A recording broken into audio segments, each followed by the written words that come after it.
This is Gary Geiman with the Dominate the Day podcast. The purpose of this podcast is to help you get 1% better in your business, provide clarity, and give you some ideas that will help you grow your business. If you're ready to dominate the day, let's go. Dominate the day, that's what we're about to do. If you don't want to dominate, then this podcast ain't for you. But if you are, then keep listening, cause every single damn day, the mission is to dominate. You already know we're here to dominate the day. So if you want to dominate every day, then let's go, it's time to grow. This is another episode of Dominate the Day.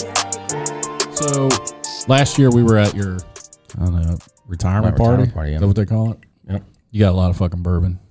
I did. Thank you. You still going through that? No. Need another party. Yeah. I think it took, what I tell you, it took me like every bit of 6 days. It was during COVID. I did go through a lot of bourbon.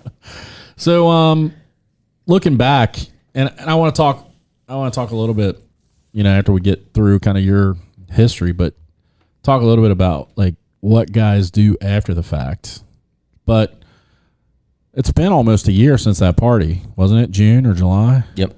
To where I guess maybe the realness of being done or completed, whatever you want to call it, with that part of your life had already kicked in. I'm not sure, but not at that yet, because I felt like I got cheated out of my last.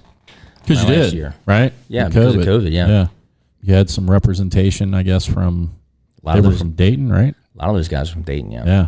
So looking back over the last year, like, as we tend to do, could have done this differently. I should have done that. Like, anything that you look back over that career and you say, man, I wish I would have done this, or if only I would have been involved in this, or I wish I would have taken that opportunity. I mean, is there anything that you think of that could have been, should have been, would have been, or do you feel like you did the things you were supposed to do?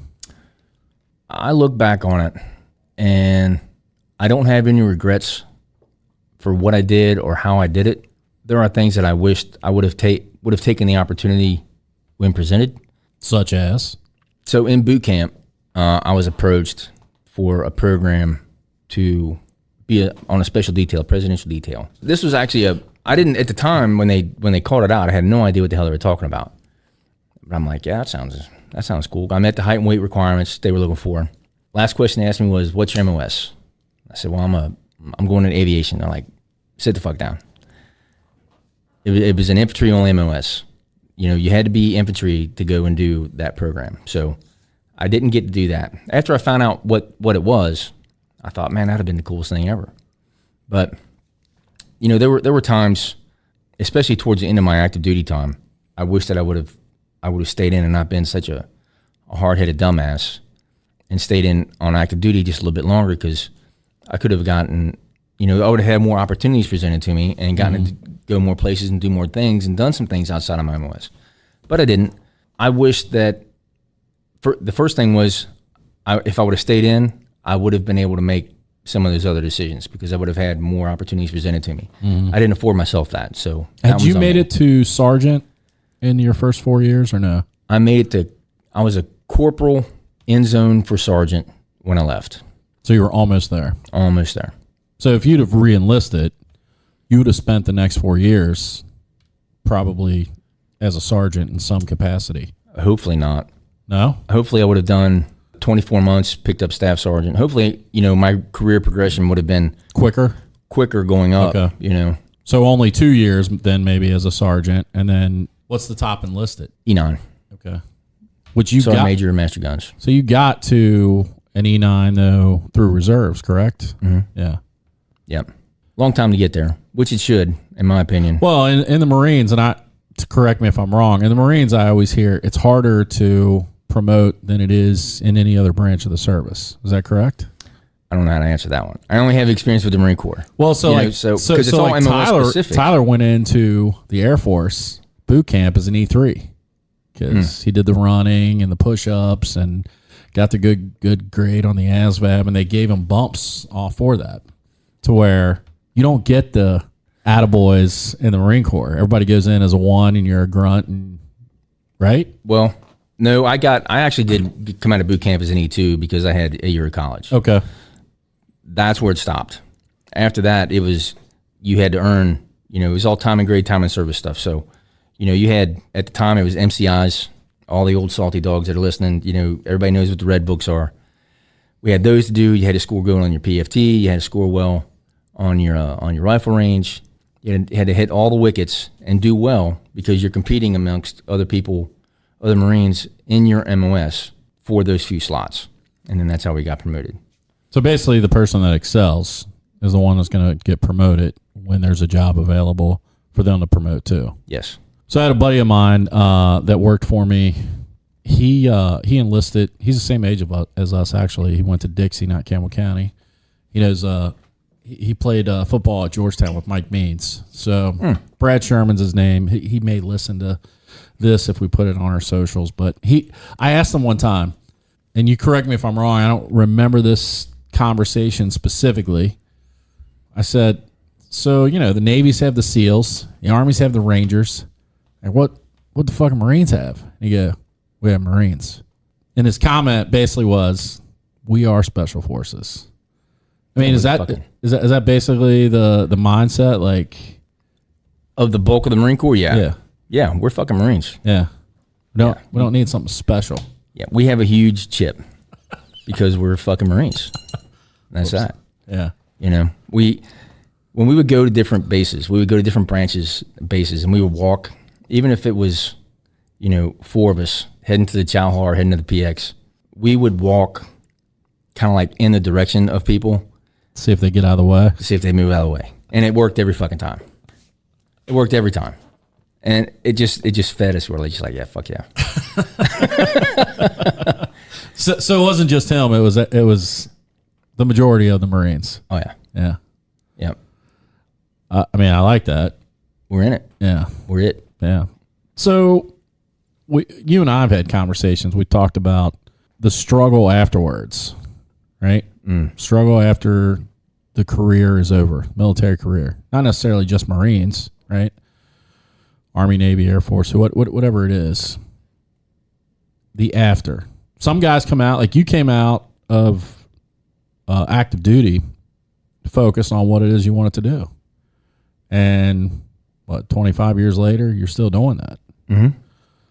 Not everyone does that. Not everyone comes out of that. Yeah, a lot of guys, they come out and pivot, and they go in a completely different direction than what they were, what their job was in the MOS or in the Marine Corps. And there's nothing wrong with that.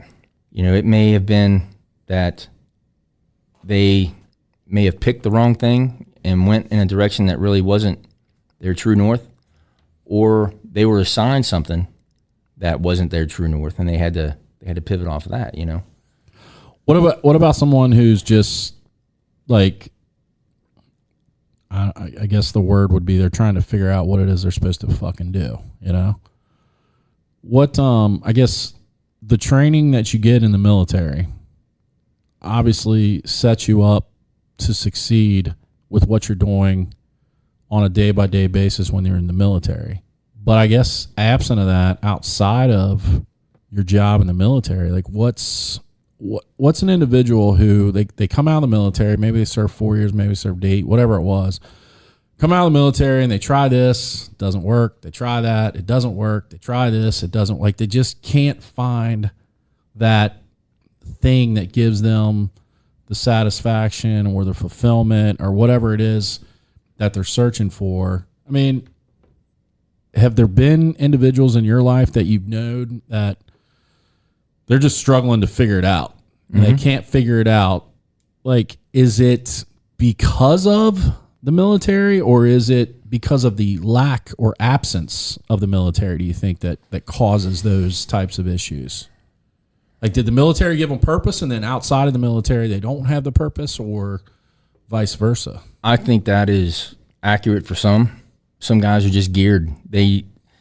No, it's not their fault. They have to have structure. The military is all about structure. When you grow accustomed to structure, or if you need structure in your life to be successful, the military is a perfect place for that. So if you go through and you do a stint in the military and you like that structure, you grow accustomed to that. And then when you come into civilian life and in the absence of that structure, it's really, really challenging. Unless an individual can build structure around their day, to get them to the next day, to get them to the next year, that can be a real challenge. I don't think the military sets people up to succeed or fail in that, but I do think the military sets people up to look at life through a different lens. Because from boot camp, you are taught that you can make it past this obstacle, even though you've never done it before, and you think it is unpassable. You're going to do this. All right. It may take you one time. It may take you 3 times. You may break a leg, but you're gonna come back and you're gonna get through this. It may not be tomorrow. Yeah. It may be next cycle. You're gonna make it through this. And you're told that. There's no, well, we're gonna let you pass this one. You know what I mean? Yeah. We're just gonna let you pass this one. No, there's a standard that's set. The military, you have to pass through that standard to get to the other side. You know what I mean? And I think the military gives people a different lens that lets you see the other side, right? It's not all smooth waters. It's not all smooth sailing, but you can see that there's a storm coming. You're geared or wired to make whatever adjustments you have to make to weather the storm so that you get to the other side. Without that, people are left to their own experience, their own life experience. The military is your life experience until you leave the military, and it's full of challenges. Life is full of challenges, but I think the military gives people a lens to see that storm, to see maybe not everything through it, but at least to see that the storm is going to end. Yeah. You know what I mean? Mm-hmm. And so, I don't know if that's too philosophical or not, but it gives you. I think it in terms of what you're saying, like the lens is almost, correct me if this is wrong, but almost has like a finite end to it. It's not going to last forever. Yeah. So you just got to batten down the hatches. You got to grab your straps, lean forward. It's going to suck for a little while. You got to persevere. Let's get through it. When we get through it, it'll be better on the other side. Yeah. Hopefully. Yeah, because the military, the experiences that I gained in the military, it gives you that hope. You're going to persevere. You're going to make it through this. It may not be smooth. It may not be easy. It may not be quick. You're going to make it to the other side of this. Yeah. And without that, unless you've had experience with going through a tough time, that could be a real challenge, I think. Dominate the day, that's what we're about to do. If you don't wanna dominate, then this podcast ain't for you. But if you are, then keep listening, cause every single damn day, the mission is to dominate. You already know we're here to dominate the day. So if you wanna dominate every day, then let's go, it's time to grow. This is another episode of Dominate the Day.